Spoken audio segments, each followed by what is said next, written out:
Harpod Sports, the Bar, podcast, media, audio, and radio network. What do we have in store for you on this edition of the program? Rory's Recoil. Damn. You know, you look at majors in golf, and the U.S. Open gave you what you needed. Tiger and Phil on the backside of their career, final few yards. Rory, biggest name outside of those two, right? Had the lead, final 2-3 holes, couldn't hold on. DeChambeau, another big name.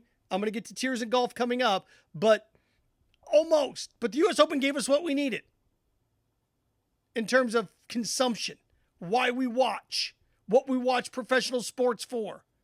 So we're going to look at what Rory's missed putts in the two of the final 3 holes, what it means going forward. Also, the Rays. Rays beat the Yankees on Sunday, but the Rays summer days, it's just an average team this year for the first time in 5 or 6 years. And this happens. This happens in this sport now. The days of the Braves winning 11, 12 straight divisions are over.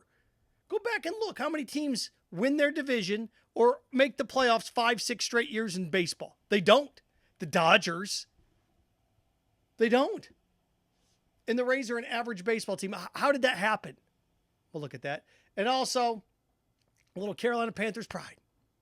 As now that the Jaguars have their new stadium and have their shiny $275 million quarterback, the attention now shifts off Jacksonville and the stadium circus. And now it ends up in Charlotte. The latest on that and how that can actually end up being a pretty big deal when it's all said and done for the National Football League. Again, Harpon Sports, the Bar, podcast, media, audio, radio network. Follow, share, like, subscribe. Harpon Sports Twitter, at Harpon Sports Instagram, Harpon Sports Auditory Route, Buzzsprout, Spotify, Apple Podcasts, Harpon Sports Facebook page, Harpon Sports YouTube channel, and of course, harponsports.com. All right, good gracious. Rory's story. Rory's Recoil.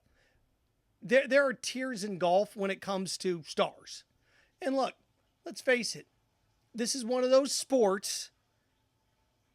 When Tiger was in the finals of the Buick Open, Firestone, pick any one you want, it grabbed your attention on Sunday. You go back and look at majors, not non-majors that Tiger was in the early 2000s, they outdraw the majors now. Stars matter. And the U.S. Open on Sunday, I'm going to be interested to see what the final numbers give us because you had a name. You had Rory McIlroy. You had what I consider tier 1 in golf in terms of names grabbing your attention. Tiger and Phil, even though they both missed the cut, both really struggled. What's Tiger missed 4 of the last 5 U.S. Open cuts? Phil was back, double-digit over par. Those two still, even though they're on the ripe side of 50 now, right? Or Tiger's close to it. It's different. They still can grab. They can. It's like Jack was in the 90s. Still can grab in the late 80s. He can still grab. Rory is right there. Tiger and Phil in their own category. That's the superstar tier. Tier 1 are Rory. Tier 1, Jordan Spieth still has a little bit of that, although he hasn't won in forever. But Rory and Jordan Spieth are in that tier. I'd like to say Brooks Koepka, but he's not. Brooks Koepka is in there with DeChambeau. Good gracious. The guys that are out there, I would like, I guess Justin Thomas is in a tier below that, but your John Rahms and your Scotty Scheffler, all those are nice, but those guys aren't going to glue you to a television set in mid-June in perfect weather. I've always said this about majors, whether it's a beautiful April day at the Masters, PGA Championship in May, U.S. Open in June, Open Championship in July, August. Give me a reason not to go outside on a beautiful day. Give me a reason to stay inside. And Rory McIlroy did that. He did that on Sunday. Just couldn't close. So what does it mean? Well, Rory hasn't won a major in a decade, right? He had a chance. He missed 2 5-foot putts that would have won in the tournament, not knowing that at the time. DeChambeau able to save par on 18. Rory not able to save par on 18. And there you go. There's your tournament. So what does it mean? 24, 48, 72 hours from now, it won't mean anything. But Rory winning a U.S. Open carries over into the next day. We'd be talking about Rory McIlroy's multiple U.S. Open championships and multiple PGA championships, and how the Masters is the only one missing. And then you start talking about Rory passing Phil Mickelson in terms of golf's majors. And Rory's on the other side of 30 now, right? He's in his mid-30s. Different beast. You got almost everything that you needed. Now, I've always been one of these guys, look, if you have a big name at the top and he doesn't win, that's fine as long as somebody else wins that can sustain momentum. It's okay if Tiger didn't win as long as Phil won. It was okay if Jack didn't win as long as Arnie or Gary won. Tiger doesn't win, Phil doesn't win, Ernie Els wins. Okay. It's where you get your run-of-the-mill, okay, who's this guy? Oh, he's a really good golfer, Seth. That's great, but there's no momentum being built. DeChambeau's now got 2 majors. It'd be interesting to see if you could build some more momentum behind this. He and the Koepka thing had a chance to take off. But here was Rory, a man on the mission, just missed a couple of putts down the stretch. What does it mean long-term? Nothing. Except when you can start stockpiling majors, you talk about being the greats of all time and of the last 25 years, there's no doubt that Tiger's number 1. The question after that is who's number 2? And that's what the U.S. Open was about. Rory McIlroy could have, it's Phil Mickelson, right? But Rory McIlroy could have snuck around the corner and said, all right, Phil, I'm coming for you. You've got an Open championship. I know that. You've got PGA championships, which won a couple years ago. You got multiple Masters, never won a U.S. Open. I'm coming for you. Rory, 7, 8, 9 majors maybe with it. So there's a chance to track down Phil and establish himself as the silver medalist behind Tiger the last quarter century, even though Rory's been like the last 10 to 12 years. You had a tier 1 golfer in the lead on the final few holes in a major. Something that we don't see very often. Last time we had it was Phil. Last time we had it when Phil won was it the oh, come on. It was COVID year, right? Year after COVID? It's been 5 years since Tiger won his Masters. It's been, 3 since Phil won his PGA championship? Good stories. And this was Rory's chance. It came up a little short. But DeChambeau winning it just, the Schefflers and the DeChambeaus and the Schauffele's, if they could just pick up some momentum and win like 4 or 5, like that run that Koepka went on 4 or 5 years ago where he won like 4 out of 9 majors, but nobody does that. Nobody does that. But, if this would have been insert no name here that would have won. Look, and not to just bag on these guys, but if Cantlay or Finau would have been the guy that had beaten Rory, it'd have been like, eh. But DeChambeau being him, that's a guy that I could see winning 4 or 5 majors, so at least it's one of those guys that you push back up into the 4A. So there you go on that front. Just you had a tier 1 golfer with the lead, couldn't hold it. Crazy. But the U.S. Open mattered. Sunday at a major mattered for the first time 5-6 years. Sunday at a major mattered for the first time in 5 or 6 years. Average fans. You're trying to draw up an average golf fan. You got one. From that to this, a little Rays summer days. Yikes. This team sits at 34 and 38. In the next 10 days, we're going to be halfway through the baseball season. And the Rays are a 500 team right now. Last place in the American League East. We knew the Yankees were going to be good, the Orioles, the Red Sox surprising. The fact that the Blue Jays have struggled as much as they had and they're still ahead of the Rays have been plagued by a couple of things. One, ERA, their starters, ERA. What was I looking at here? almost 4.75. The starters for the Rays, every starter's ERA is 4.4, 4.65. Good gracious. And you look back over the course of the last 6-7 years when they've gone on this nice little run, they've always had an all-star ace, whether it was Blake Snell, whether it was Glasnow. They always had a guy on the mound, albeit not going to go 17-8, but a guy that would go out there and give you 230, 240 strikeouts, 220 strikeouts that win you 14, 15 games. They don't have that. They don't have that. It's a year that injuries have finally caught up to them. It's a year where they traded Glasnow away, picked up some more help, all these moves that they needed to make, which where they are financially, that's who they are. They have to make these moves. Randy Arozarena,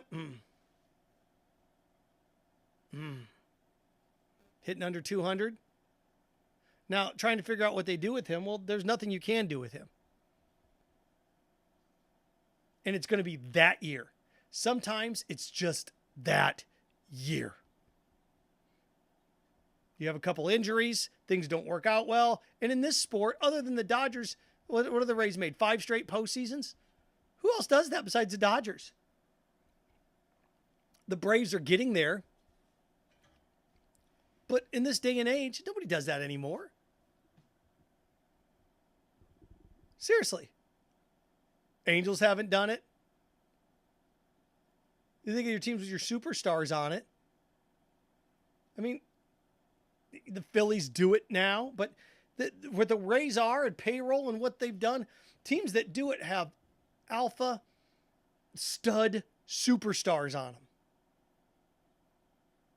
Or at least guys coming up through the pipeline. The Rays aren't there. They got burned, didn't they? They got burned. They had a young star that was set to be the cornerstone of their infield, going to hit you 20, 25 home runs a year, and he'll never play again. And you go from that to what? Okay, we're going to trade away Glasnow. And I get it, they have to do these things, but for the first time, their return on investment hasn't been immediate.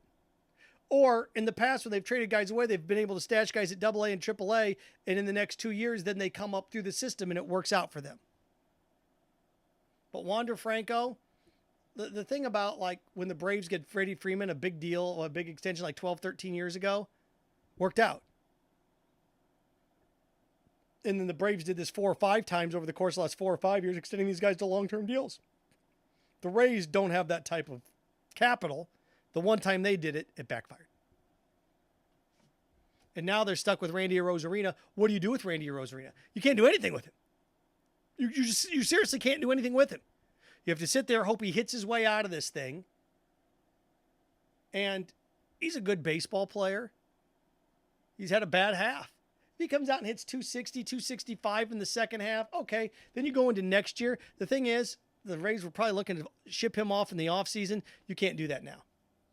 Can't trade him at the deadline now unless he just goes on an absolute tear. But if he's going on an absolute tear, you're going to want to keep him. There are days that you just reach down, you reset, and then you whiff. Okay, we got to figure out what we're going to do here. Okay, you whiff.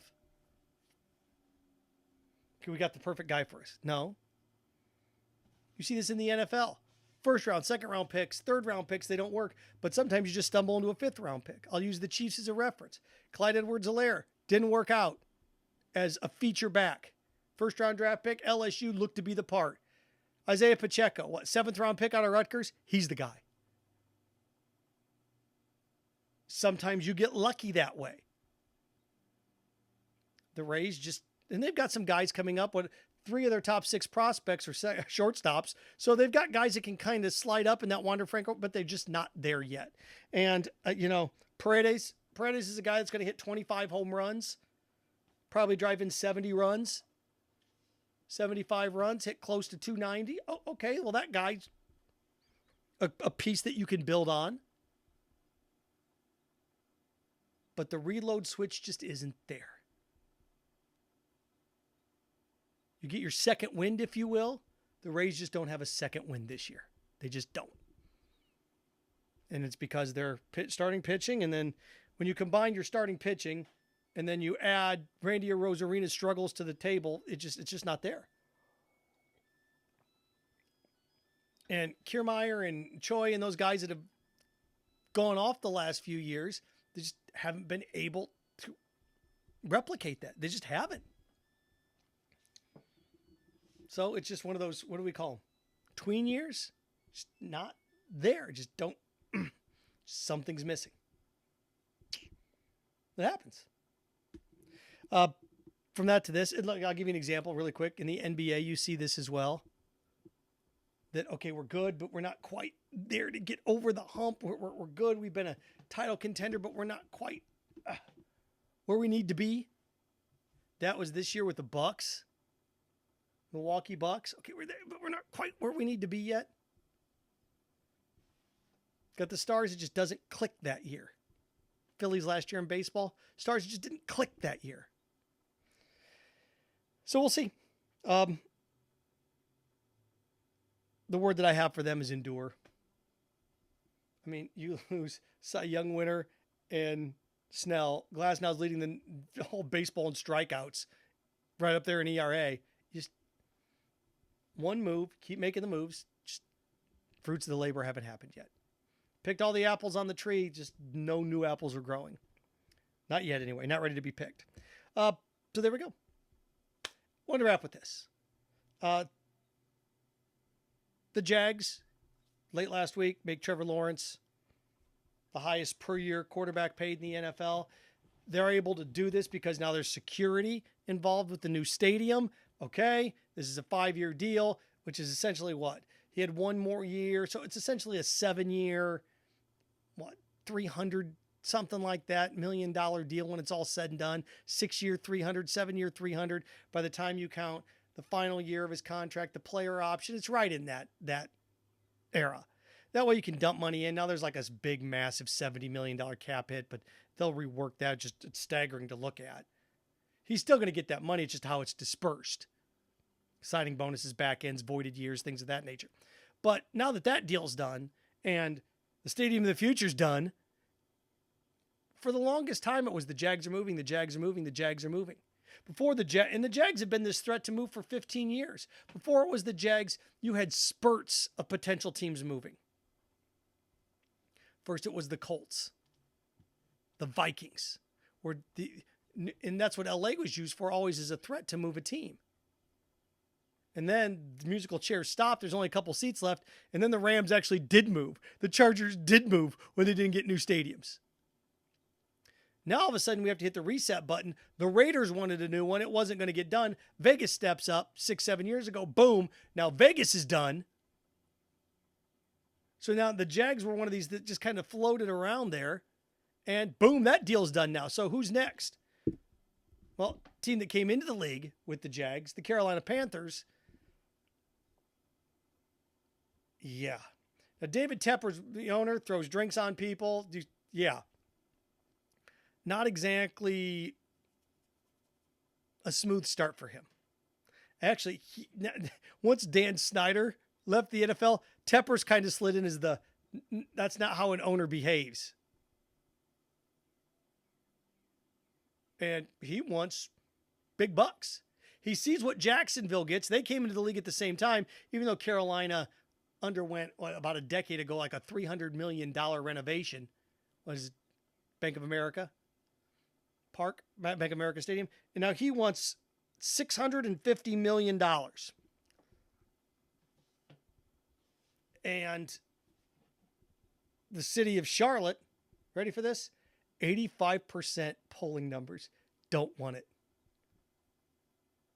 85% don't want it.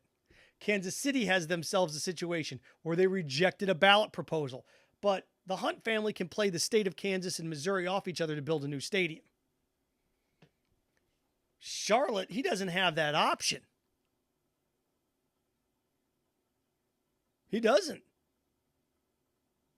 And when you have 85% of your public that doesn't want the deal, and very unpopular, but What do you do in this situation? Now, here's the thing. Tepper only wants a 15-year lease through 2039. They're looking around going, look, if we're going to fork over $650 million, you kick in, this is $1 billion plan when it's all said and done, because he's going to kick in some money too. You've got to do a 30-year lease. City of Jacksonville, we'll do these things for you. We will fund, and this is kind of the deal. And I know people think, well, taxpayers shouldn't pay for a stadium. You're right, they shouldn't, but you have to. Teachers and firemen and policemen should make more money than athletes, but they don't. There's the reality of the situation. Should they pay for their own stadium? Yeah. What happens if you don't? City of Oakland stood strong. City of St. Louis stood strong. City of San Diego stood strong. They wouldn't fund your new stadium, and all three lost their teams. So you got to give him his money. You just have to. If you don't, he's going to leave. So I looked around at this, and this is fascinating because you hear this too. Where are they going to go? Where are they going to go? Where are they going to go? You wonder now. You know, I've said this forever. San Antonio, sticking their head around the corner. Hey, what about us? Now, the problem with that is Jerry Jones, a third NFL team in Texas. Yeah. St. Louis now, the attendance that they drew this year for UFL, they fans supported it. They're the one that actually put together a proposal, had a couple of $100 million in a riverfront stadium set up in St. Louis that fell apart. They also have a place that you can play until they get that sucker built. Just saying. San Diego, no, not going to happen. Oakland, definitely not going to happen. Teams have wanted NFL teams. Austin, Texas is mentioned. It's a growing city. Just the infrastructure is not there, right? Not like a St. Louis population-wise. It's all about TV revenue. It's all about market size. And I look at this, and it's not just this. Now that the Jaguar Stadium issue is gone, Carolina moves to the front in the NFL. Moves to the front because you got an owner that's not been there very long. Hasn't come out and repeatedly, like Shad Khan is building a Four Seasons next to the football stadium. You don't have that going on with David Tepper in Charlotte. So I look at all of these things.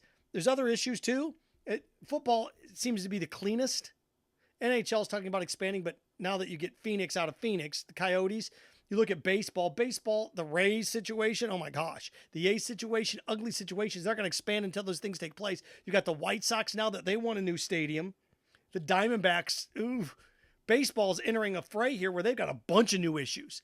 Right now, the NFL, it seems like when the Raiders were done and the Jags were done, it's like, oh, but here comes Carolina into the fold now.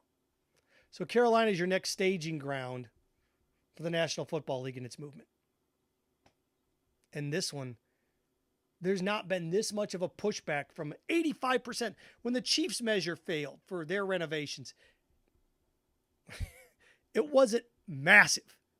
This, you can't get 85% of people to agree on anything.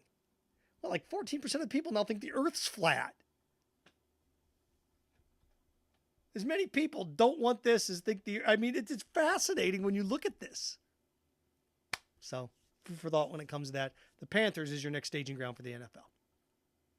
Harp on Sports, The Bar, podcast, media, audio, radio network. Follow, share, like, subscribe at Harp on Sports Twitter, at Harp on Sports Instagram, Harp on Sports Facebook page, Harp on Sports YouTube channel.